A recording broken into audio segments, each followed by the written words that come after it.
صلی اللہ علیہ وسلم۔ ایک بات بڑی ضروری ہے، وہ میں نے آپ سے ضرور کرنی ہے۔ ایک آیت ہے قرآن پاک کی سورۃ بقرہ پہلا سپارہ آیت نمبر 120۔ اللہ تعالیٰ نے ایک حد بیان کر دی، فرمایا وَلَن تَرْضَىٰ عَنْكَ الْيَهُودُ وَلَا النَّصَارَىٰ حَتَّىٰ تَتَّبِعَ مِلَّتَهُمْ۔ فرمایا یہ یہودی اور عیسائی تم سے ہرگز راضی نہیں ہوں گے۔ یہ قرآن ہے اور سادہ ترجمہ تفسیر کی بھی ضرورت نہیں۔ یہ معاہدے کر لیں، محبت کے وعدے کر لیں، یہ تم سے راضی نہیں ہوں گے۔ کب راضی ہوں گے؟ حتی تتبع ملتہم، یہاں تک کہ تم ان کے دین کی پیروی کرنے لگ جاؤ۔ میرا جب پہلی دفعہ پاسپورٹ بنا تو میں نے سارا پڑھا، کتابیں پڑھنے کا شوق تھا شروع سے۔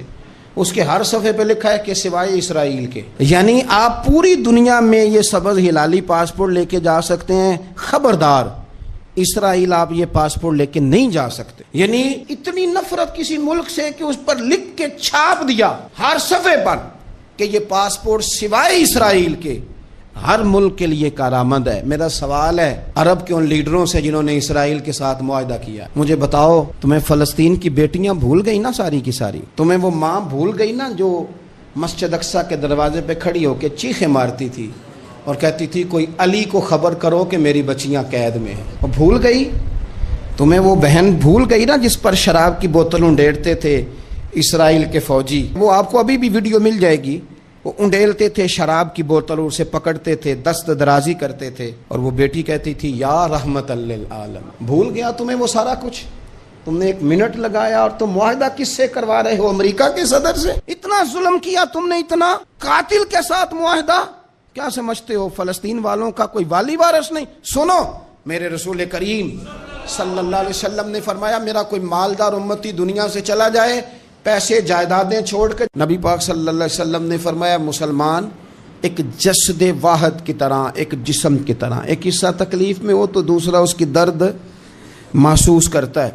انسان کے وجود کے اندر سب سے قیمتی اس کا دماغ ہوتا ہے، اسی سے سوچتا ہے، اسی سے وہ عمل کرتا ہے، اسی سے منصوبہ بندی کرتا ہے، اسی سے وہ مومن ہوتا ہے، اسی سے معاذ اللہ کافر ہوتا ہے۔ اور وجود کے اندر جس کو درجے کے لحاظ سے بولنے میں بعض اوقات کم درجہ سمجھا جاتا ہے وہ پیر ہوتے ہیں۔ اور تو میری ٹھوکر کے بھی قابل نہیں، میں تجھے جوتے کی نوک پہ، پیر کی نوک پہ بھی نہیں سمجھتا۔ ہم یہ کہتے ہیں محاورتاً کہ تو پیروں کے قابل بھی نہیں، یعنی سب سے اعلیٰ درجہ دماغ کو دیا، دل کو دیا، اور سب سے ہلکا درجہ پاؤں کو دیا۔ لیکن مجھے بتلائیے گا اگر کبھی پاؤں کی سب سے چھوٹی انگلی چھنگلیا چیچی اس پہ اگر کبھی زخم لگ جائے تو جسم کا سب سے اعلیٰ حصہ دماغ ہے، دماغ نے کبھی یہ کہا ہے کہ چھوڑو یہ تو سب سے نچلا درجہ ہے، نہیں جانا ڈاکٹر کے پاس، اتنا ٹائم کہاں ہے، رہنے دو، چھوٹی سی تو انگلی ہے، خیر ہے؟ ایسا کبھی ہوا ہے؟ دماغ فوراً کہتا ہے کہ باقی کام بعد میں کریں گے، پہلے ڈاکٹر کا پتہ کرو، اس کو مرہم پٹی کراؤ، کیونکہ اسے پتہ ہے کہ اگر یہاں درد رہی تو باقی جسم میں بھی درد رہے گی۔ اور یہ بھی پتہ ہے دماغ کو کہ اگر میں نے یہاں علاج نہ کرایا انگلی کا تو کہیں پیر بھی سارا زخمی نہ ہو جائے، اور اگر پیر کا علاج نہ کرایا تو ٹانگیں اور باقی وجود تک بھی زخم نہ آ جائے۔ لہذا دماغ جلدی فیصلہ کرتا ہے، ٹیسٹ کرانے کا، چیک اپ کرانے کا، دوائی لینے کا، مرہم پٹی کا۔ اور میرے بھائی مسلمان ایک وجود کی طرح ہے۔ یہ تو ہو سکتا ہے کچھ مسلمان ملک غریب ہوں اور کچھ کے پاس تیل کے کنویں ہوں، کچھ کے پاس سونے کے پہاڑ ہوں، یہ تو ہو سکتا ہے کہ بعض اوقات یہ وہ سمجھ لیں کہ ہم اعلیٰ درجے کے ہیں، لیکن یہ یاد رکھیں اگر ایک جسم کی طرح ہیں، سوچتے ہیں اور ہیں، کیونکہ نبی پاک نے فرمایا ہے، اگر اس طرح سوچتے ہیں تو پھر میرا خیال ہے کہ جس طرح تیل کے کنویں والے کو اپنی درد ہوتی ہے نا، سونے کے پہاڑوں والے ملک کو جس طرح اپنی درد ہوتی ہے نا، اس طرح اسے کسی کو بھیکارت کی نظر سے دیکھنا نہیں چاہیے، چونکہ جسد واحد ہے۔ اور جسد واحد میں اگر کوئی درجہ بڑا بھی رکھتا ہو کہ جناب ہمارے پاس ایک بڑی جگہ ہے، متبرک جگہ ہے، ہم بڑے ہیں، تو آپ بڑے ہیں، لیکن بڑا دماغ ہی یہ فیصلہ کرتا ہے کہ بھائی وہ چھوٹا سا پیر کا حصہ زخمی ہے، جلدی کرو علاج کراؤ، لیکن بڑے دماغ والا کہے کہ میرا گھر تو محفوظ ہے۔ معراج کی بات کرنے کا تو اب وقت آیا ہے، اس لیے کہ معراج کا سارا واقعہ تو مسجد اقصیٰ کے گرد گھومتا ہے۔ سبحان الذی اسریٰ بعبدہ لیلا من المسجد الحرام الی المسجد اقصی، حضور نے معراج کی رات مسجد اقصی میں نماز پڑھائی تھی، اور ایک بار پھر سے طیبہ سے فلسطین میں آ، راستہ دیکھتی ہے پھر مسجد اقصی تیرا۔ ایک بار حضور گئے تھے مکے سے مسجد اقصی، اور پھر حضور فرماتے ہیں جب میں واپس گیا نا تو کفار نے جو کہ مسجد اقصی دیکھی ہوئی تھی تو مجھ سے پوچھنا شروع کر دیا کہ مسجد اقصی کی کھڑکیاں کتنی ہیں، دروازے کتنے ہیں، پلر کتنے ہیں۔ جب انہوں نے سوال جواب کیے تو حضور فرماتے ہیں کہ رب کریم نے مسجد اقصی کو اٹھا کے میرے سامنے رکھ دیا، میں دیکھتا جاتا تھا، بتاتا جاتا تھا، کہہ لوں بات کر لوں۔ ایک دفعہ حضور مکے سے مسجد اقصی آئے، اور ایک دفعہ مسجد اقصی میرے نبی کی زیارت کے لیے مکے گئی، حضور کی زیارت کے لیے مکہ شریف گئی۔ اور میرے نبی تو صرف کسی چیز کی طرف ایک دفعہ دیکھ لیں تو وہ رحمت کے پھول کھلتے ہیں۔ مسجد اقصی کی طرف منہ کر کے 17 مہینے میرے نبی نے نماز پڑھی ہے۔ مسلمانوں پتہ ہی کوئی نہیں، ہماری خبریں ہی اور ہیں، ہمارا درد ہی اور ہے، ہمیں پتہ ہی نہیں بم کہاں برس رہے ہیں، ہمیں یہ خبر ہی نہیں۔ اور میں اس دور میں تقریریں کر رہا ہوں جہاں سوتوں کو جگانا نہیں پڑتا، جاگتوں کو جگانا پڑتا ہے۔ سیانے لوگوں کو سمجھانا ہمارے ذمہ لگ گیا، کیا کریں؟ اس قوم کو سکھانا پڑتا ہے جسے پتہ سارا ہے، لیکن جان بوجھ کے آنکھیں ہماری بند ہیں۔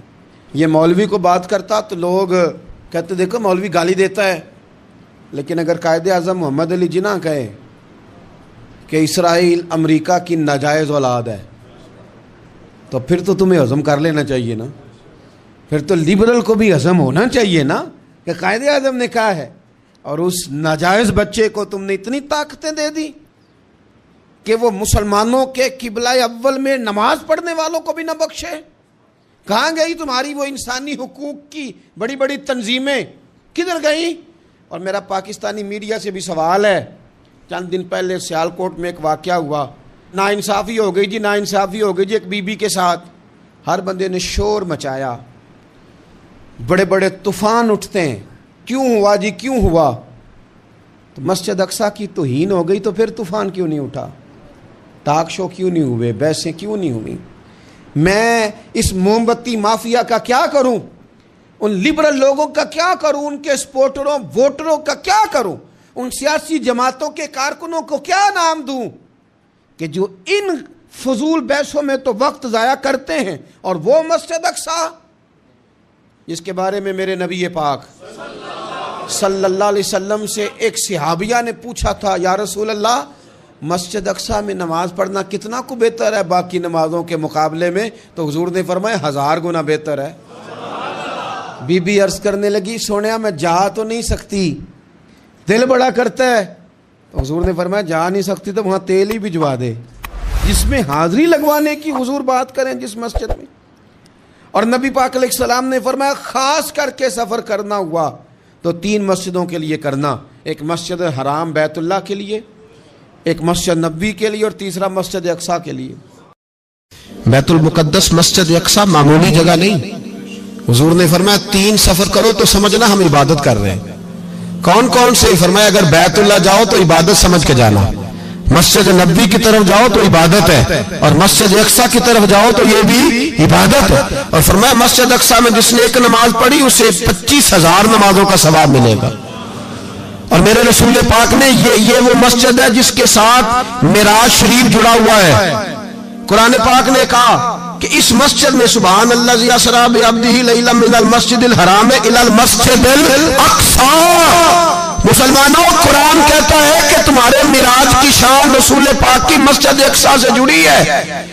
جس محبوب کو رب معراج کرائے تو مسجد اقصی میں لا کے کرائے۔